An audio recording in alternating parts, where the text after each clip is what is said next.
And then the parents of the bride welcome him to the family, and then the actual wedding happens, and then the wedding is all formalized. Okay. Right? So so when he comes back from breakfast, he's going to step out, pretending that he's not part of this entire hall right now. Okay. And then the bride's family goes out and says that they have an eligible bride, and would he get married to her? Okay. So he then agrees, and then there's a little festivity that happens outside where they exchange garlands. So that's the first step. Okay. And up to then, in modern days, apparently up to then, the groom has the right to withdraw. Oh. Because now we have a lot more time, right? We get engaged, Yeah. then there's some waiting period and stuff. So up to then, they have the chance to back out.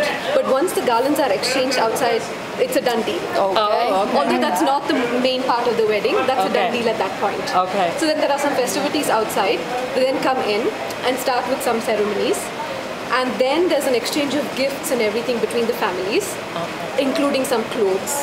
So then both the bride goes out and changes into the clothes that she's given and comes back out. And then is the step where she's given away to the groom's family. Okay.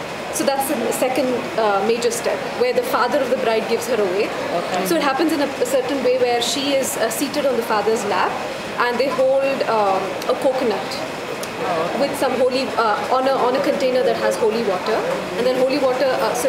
Her hand is in her father's hands, and below that is the groom's hands. Okay. Right, and then at one point the father takes off his hands. So the bride's hands falls into the groom's hands, and that's how he gives her away. Okay, so he's letting go. Yes, he's letting go and kind of presenting his daughter to the groom. Okay.